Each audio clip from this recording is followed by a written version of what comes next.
Hello class 10, आप सभी का फिर से स्वागत है हमारे YouTube चैनल पाठशाला सर जी पे। तो आज हम लोग आप लोग के लिए लेकर आए हैं संस्कृत के लिए कंफर्म 8 मार्क्स। तो 8 मार्क्स का क्या आने वाले हैं, सुभाषित श्लोक ये आपका 4 नंबर का आएगा और सुक्तियां ये भी आएगा 4 नंबर का। तो इसको हम लोग कैसे भी करके अपने लिए लेकर आने वाले हैं। तो जैसे कि आप लोग देख रहे हैं यहाँ पर क्या लिखा हुआ है, सुभाषित श्लोक। तो सुभाषित श्लोक में आपका क्वेश्चन और करके आएगा, या तो आपको बोलेगा कि कोई दो सुभाषित श्लोक लिखिए, ठीक है, कितने नंबर का, 4 नंबर का, 4 मार्क्स का। या तो क्या बोलेगा, कंप्लीट करो, पूरा करो, ये भी रहेगा आपका 4 मार्क्स का। ये किस में रहेगा, और में, ठीक है। तो या तो हम लोग 2 श्लोक लिखेंगे 4 मार्क्स का, या तो श्लोक को क्या करने के लिए बोलेगा, कंप्लीट करने के लिए, ठीक है। तो हम लोग सेफ वाले में जाएंगे। सेफ मतलब हम लोग 2 श्लोक याद करके वहां पे लिख देंगे। अगर ये इजी वाला मिल गया तो इसको आप लोग कंप्लीट कर सकते हो। अब आते हैं सुक्तिया में। तो सुक्तिया में क्या बोलेगा, या तो 4 सुक्तियां लिखो बोलेगा संस्कृत में, ठीक है, 4 सुक्तियां लिखने बोलेगा, या तो अनुवाद करो, ये भी 4 मार्क्स का आएगा, ये भी 4 मार्क्स का, ये और में आएगा आपका पेपर, ठीक है। तो हम लोग 4 सुक्तियां याद करेंगे जिसको डायरेक्टली हम लोग लिख देंगे। तो यहाँ से 4 नंबर और यहाँ से 4 नंबर हमारा फिक्स हो जाएगा। अगर संस्कृत में आता है, ठीक है, यहाँ पे संस्कृत में लिखा रहेगा, इसका अनुवाद करना रहेगा। अगर अनुवाद करने वाला पेपर में आ गया जिसमें से आपने याद किया तो अनुवाद कर देना, और नहीं आया तो ये सुक्तियां जो 4 नंबर है वो फिक्स है और ये 4 नंबर यहाँ से फिक्स है। तो 8 नंबर आपका पेपर में इजिली यहाँ से कवर हो जाएगा।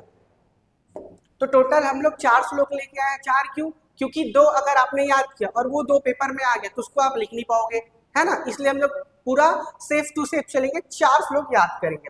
तो पहला श्लोक है हमारे पास, देख सकते हैं आप लोग, ठीक है। सैले सैले ना माणिक्यम मौक्तिकम ना गजे गजे, साधवो ना ही सर्वत्र चंदनम ना बने बने। इसको आपको लिख के प्रैक्टिस करना है और याद करना है, ठीक है। तो क्या लिखा है, हर पहाड़ में माणिक्य, माणिक्य मतलब क्या होता है, रत्न मणि नहीं मिलता है।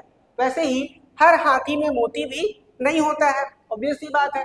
अब सज्जन पुरुष हर जगह नहीं मिलते हैं, उसी प्रकार चंदन का वृक्ष हर मन में नहीं पाया जाता है। तो ये इस श्लोक का क्या है, अर्थ है, ठीक है। एक बार और देख लेते हैं, सैले सैले ना माणिक्यम मौक्तिकम ना गजे गजे, हर पहाड़ में मणि नहीं मिलता, हर हाथी में मोती भी नहीं पाया जाता, साधवो ना ही सर्वत्र, साधु मतलब सज्जन पुरुष, सर्वत्र मतलब हर जगह नहीं मिलते, वैसे ही चंदनम ना बने बने, तो चंदन का वृक्ष वो हर जंगल में आपको नहीं मिलेगा। अगला है, सर्व विद्या पुरा प्रोक्ता संस्कृते ही महर्षि भी तदिध्यानिधये सेव्यम संस्कृतम कामधेनु वत। इसका अर्थ है, सभी विद्याएं प्राचीन काल में महर्षियों द्वारा संस्कृत भाषा में कही गई थी, ठीक है। बोल रहा है कि जो सभी विद्या है, ठीक है, उसका जो पुस्तक लिखा हो गया वो महर्षियों ने कौन सी भाषा में लिखा था, संस्कृत भाषा में लिखा हुआ था। इसीलिए विद्या के खजाने को प्राप्त करने के लिए संस्कृत का सेवन कामधेनु के समान करना चाहिए, ठीक है। अब सब चीज संस्कृत में लिखा हुआ है तो क्या बोल रहे हैं, अगर आपको विद्या पाना है या विद्या के खजाने को प्राप्त करना है, इसलिए संस्कृत का सेवन मतलब उसका संस्कृत भाषा का सेवन मतलब उसको सीखना पढ़ना लिखना कैसे करना है, कामधेनु के समान, ठीक है। जैसे कि हम लोग गाय का भी क्या करते हैं, सेवा करते हैं, है ना, उस प्रकार से बोल रहे कामधेनु, ठीक। तो यहाँ पे लिखा हुआ है, सर्व विद्या पुरा प्रोक्ता, सभी विद्याएं प्राचीन काल में संस्कृत में ही महर्षि भी मतलब महर्षि द्वारा किसमें लिखा था, संस्कृत में। तद्विधानिधये सेव्यम संस्कृतम कामधेनु, इसीलिए जो संस्कृत भाषा को हमको प्राप्त करना है ना, या उसके ज्ञान को अर्जन करना है, तो उसका जो सेवा है, संस्कृत भाषा का सेवा है या ज्ञान का अर्जन है, वो कामधेनु के समान हमको करना है, ठीक है। ये हो गया 2 श्लोक, इसको आपको लिख के प्रैक्टिस करके याद कैसे भी करके करना है, क्योंकि पेपर में आएगा और हमको लिखना है। ये रहा तीसरा नंबर का, ठीक है, श्लोक। नास्ति विद्या समम चक्षु नास्ति सत्य समम तपः, नास्ति राग समम दुखम नास्ति त्याग समम सुखम, ठीक है। ये बहुत सिंपल है। क्या लिखा हुआ है, विद्या के समान कोई नेत्र या आंख नहीं है, सत्य के समान कोई तप नहीं है, राग, राग मतलब होता है आपको किसी चीज को पाने की इच्छा रखना, ठीक है। राग आसक्ति के समान कोई दुख नहीं है, या फिर राग को बोल सकते हैं लगाव, ठीक है, लगाव के समान कोई दुख नहीं है और त्याग के समान कोई सुख नहीं है। तो समझ में आ रहा होगा, नास्ति विद्या समम चक्षु, विद्या के समान कोई नेत्र नहीं है। नास्ति सत्य समम तपः, सत्य के समान कोई, सत्य के समान कोई तप नहीं है। वैसे ही लिखा है नास्ति राग समम दुख, राग मतलब हो गया लगाव, जितना आप किसी चीज से लगाव करोगे बाद में वो चीज चला जाएगा तो आपको क्या होगा, दुख होगा। तो वही लिखा है राग के समान, मतलब लगाव के समान कोई दुख नहीं है, और जैसे ही त्याग है, त्याग के समान कोई सुख नहीं है, ठीक है। श्लोक का अर्थ ये है। अब आते हैं चौथे नंबर पे, आचार्य दमादत्ते पादम शिष्यम स्व मेधया कालेन पाद मादत्ते पादम सब ब्रह्मचारी भी है। शिष्य ज्ञान का एक चौथाई भाग अपने आचार्य गुरु से प्राप्त करता है, ठीक है। शिष्य जो है ज्ञान का एक चौथाई भाग कहाँ से प्राप्त करता है, अपने गुरु से, और एक चौथाई भाग अपनी बुद्धि से, मतलब स्वयं की बुद्धि से क्या करता है, एक चौथाई भाग प्राप्त करता है, और एक चौथाई भाग समय अनुभव से, ठीक है। समय के साथ वो काम करते जाएगा, चीजों को सीखते जाएगा, वही बोल रहे हैं एक चौथाई भाग समय अनुभव से और एक चौथाई भाग सहपाठियों, ठीक है। यहाँ पे लिखा है सब्रह्मचारियों, इसका मतलब क्या है, सहपाठियों मतलब दोस्त मित्र, उनसे प्राप्त करता है, ठीक है। बहुत सिंपल सा चीज है। जैसे कि क्या लिखा है 1/4, मतलब इसको बोल सकते हैं 25%, उसके बाद फिर 25%, तो टोटल इसके कितने हिस्से हैं, 4, ठीक है। तो एक भाग कहाँ से मिलेगा इसको, गुरु से, गुरु है ना। उसके बाद एक भाग कहाँ से मिलेगा, आपका लिखा है गुरु से प्राप्त करता है, एक चौथाई भाग अपनी बुद्धि से, स्वयं की बुद्धि से,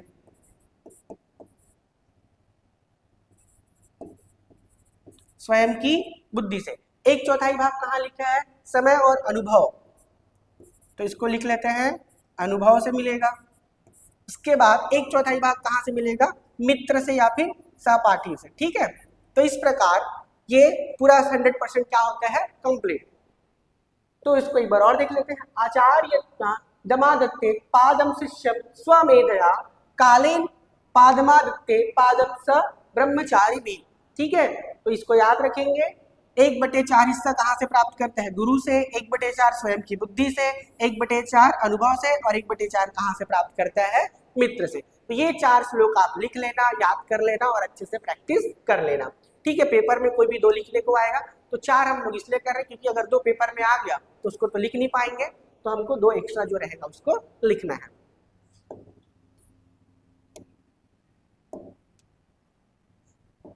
अब जैसा कि आपको बताया था सुक्तियां आएगा, या तो 4 आपको सुक्तियां लिखना है या तो 4 का आपको अनुवाद करना है। तो हम लोग काफी सारी सुक्तियां हैं, तो इसमें से कम आप लोग जो आपको इजी लगे वो 8, कम से कम 8 या 10 याद कर लेना, क्योंकि सिंगल सिंगल लाइन का है, ठीक है। और इसके अर्थ को भी पढ़ते चलते हैं, अगर अर्थ लिखने को आ गया, इसमें से फंस गया, तो आप लोग डायरेक्ट अर्थ को लिख सकते हो। चलिए, तो पहले क्या लिखा है, सर्वे भवन्तु सुखिना, क्या लिखा हुआ है, सर्वे भवन्तु सुखिना, सिंपल सा अर्थ है सभी सुखी हो। दूसरे नंबर पे आते हैं, अलसस्य कुतो विद्या, अलसस्य कुतो विद्या, मतलब आलसी आदमी को विद्या की प्राप्ति नहीं होती है। क्या आएगा इसका, आलसी आदमी को विद्या की प्राप्ति नहीं आती है, ठीक है। अब कोई आलसी रहेगा उसको कहाँ से विद्या मिलेगा, मेहनत करोगे तभी तो आप सीखोगे, ठीक है। तीसरा नंबर है, अधनस्य कुतो मित्रम, निर्धन को मित्र की प्राप्ति नहीं होती है, ठीक है। तो निर्धन को भी मित्र की प्राप्ति नहीं होगी। चौथा है, सैले सैले ना माणिक्यम, ये तो पता होगा, हर पहाड़ में मणि, मणि मतलब रत्न, मणि मतलब रत्न, ठीक है। हर पहाड़ में मत रत्न या फिर मणि नहीं मिलता है। पांचवा है, चंदनम ना वने वने, ठीक है, चंदनम ना वने वने, तो चंदन जो है हर वन में नहीं मिलता है, ये तो आपको पता होगा, है ना। हर जगह आप कोई चीज खोजने जाओगे तो हर जगह मिल जाए, कोई जरूरी नहीं है, ठीक है, लिमिटेड जगहों में चीजें मिलती है। और ये क्या है, चंदन का वृक्ष है, तो हर जंगल में मिलेगा नहीं, जैसे कि कीमती चीज आपको हर जगह नहीं मिलता है।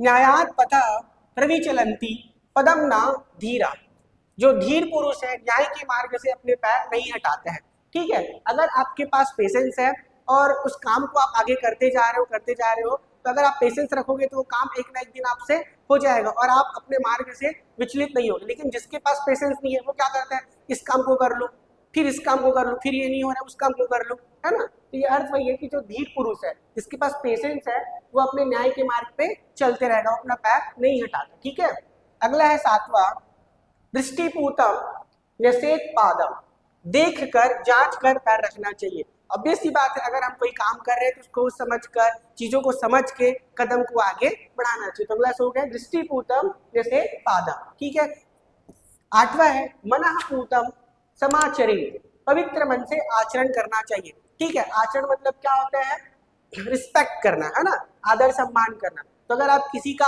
आदर सम्मान कर रहे हो तो पवित्र मन से करना चाहिए। 9वां है माता गुरु तरह भूमि।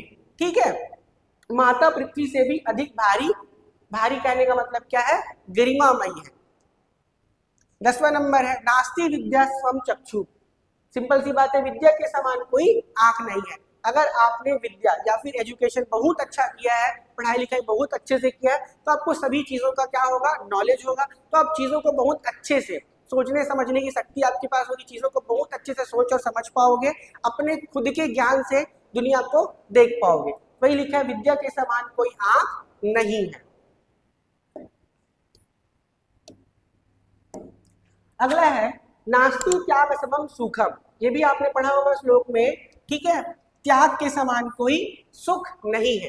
ठीक है, 12वां नंबर है गतस्य सोचनम न करणीयम, गतस्य सोचनम न करणीयम मतलब बीते हुए का शोक नहीं करना चाहिए। तो सभी को पता होगा जो हो चुका वो हो गया, अब उसके बारे में आप सोच सोच कर अगर परेशान होगे तो आपके जो आने वाली चीजें वो भी क्या होगा, खराब होगा। तो इसको याद रखना है, गतस्य सोचनम न करणीयम, बीते हुए का शोक नहीं करना है।